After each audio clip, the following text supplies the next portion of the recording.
अस्सलाम वालेकुम। तव्हां सभिनी दोस्तनि जी महिरबानी जेकी बि असांजा वीडिया ॾिसंदा आहियो। चवंदा आहिनि त नशो हराम आहे। काफ़ी नशा अहिड़ा हूंदा आहिनि जेके माण्हू कंदा आहिनि त होश में ई न आहिनि रहंदा। हिकु शराबी पंहिंजे दोस्तनि जी दावत कई जिते राति जो छेलो मुंहिंजे तरफ़ां आहे।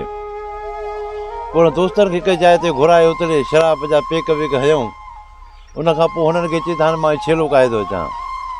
हो जो घर जो आयो उतो अचे छेलो खणी हले वियो ऊंदहि में ई। उते कोई हुन दोस्तनि खे खाराए सुबुह थियो जॾहिं घर जो आयो अचे ॾिठई त छेलो त बीठो आहे।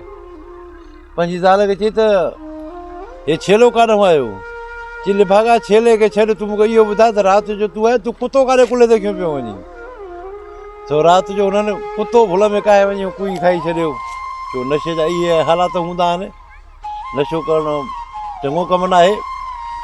जॾहिं शराब जी जो हिस्ट्री जो तव्हां पढ़ी त शराब ठहंदो कीअं ऐं उन में केतिरियूं केतिरियूं ॿोलियूं आहिनि। हर नशे जूं पंहिंजूं पंहिंजूं ॿोलियूं हूंदियूं आहिनि, पर शराब में चइनि क़िस्मनि जूं ॿोलियूं हूंदियूं आहिनि। ऐं तव्हां बि इहो नोट कयो हूंदो, न त नोट कजो। जॾहिं शराब ठहंदो हुयो पहिरियों पहिरियों जॾहिं भठी जो लॻी हुई शराब जी, उहो बर्गर जो वणु हुयो, उनजे हेठां उन्हनि शराब जी भठी हई जिते शराब उहो ठाहिनि पिया। ॿाहिरियों उते शराब ठाहिनि पिया। उन वण जे हेठां हिकु शींहं बि अचे वेही आराम कंदो हुयो ऐं हिकु सूअर बि अचे उते आराम कंदो हुयो। इहे ॿई उते जे वेहंदा हुया ऐं आराम कंदा हुया। वरी उन बर्गर जे वण जे मथां कोयल ऐं तोतो उन जे मथे आखेरा हुया, उहे बि अची उते वेहंदा हुया। पोइ जॾहिं नए मां हुननि भठी जो हई उनजी, त उन भठी खे जो बाहि लॻी वई त उहे चारई शयूं सड़ी वयूं। उन में कोयल बि सड़ी वई, तोतो बि सड़ी वियो, शींहं बि सड़ी वियो ऐं सूअर बि सड़ी वियो। सड़ी वियो जो विया त उन्हनि जा रूह उन में अंदरि शराब में अंदरि जेको थो अची विया।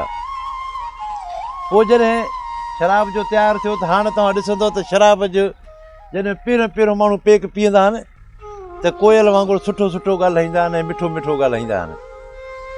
उनखां पोइ जॾहिं ॿियो पेक पीअंदा आहिनि त तोते वांगुरु पिया ॿोलींदा आहिनि। पोइ जो कुझु बि ईंदो अथनि त चई ॾींदा आहिनि पिया, तोते वांगुरु पिया ॿोलींदा आहिनि। वरी जॾहिं टियों पेक पीअंदा आहिनि त पोइ बाक़ाइदे वॾा गुंडा बणिजी वेंदा आहिनि। चवंदा आहिनि शहर जा ई गुंडा आहिनि उहे, बाक़ाइदा सीनो ॿाहिरि कढी चवंदा केरु आहे असांजो जेको नालो वठंदो, बाक़ाइदा उहे गुंडा बणिजी, यानी की शींहं वारो अची वेंदो आहे उन्हनि में अंदरि। पोइ जॾहिं चोथों पंजो पेक पीअंदा त पोइ हुन में सूअर वारो अची वेंदो आहे। पोइ गटर आयो, नाली आई, जेका बि शइ आई उते ई किरी पवंदा, उते ई सुई पवंदा। पोइ हुननि का ख़बर कोन पवंदी, छो जो सूअर बि ईअं ई हूंदो आहे, गंद किचिरे मुन में ई वेंदो आहे। पोइ वरी माण्हू ईअं ई थी वेंदो आहे। तव्हां सभिनी दोस्तनि जी महिरबानी।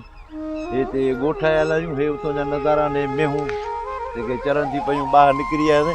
ॿी त का जॻह असांखे मिले कान थी अहिड़ी काॾे करण जे लाइ। हींअर किथे कयूं था त नंढा ॿार सभु वरी फिरी था अचनि, त इन जे करे ॿाहिरि निकिरी था अचूं। असांजा कुझु गाॾियूं बि तव्हां था थियनि ऐं राब्ते में बि हुजूं।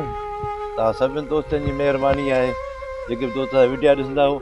इंशाअल्लाह ताला वरी ॿी के नई वीडियो में मिलंदासीं। अस्सलाम वालेकुम।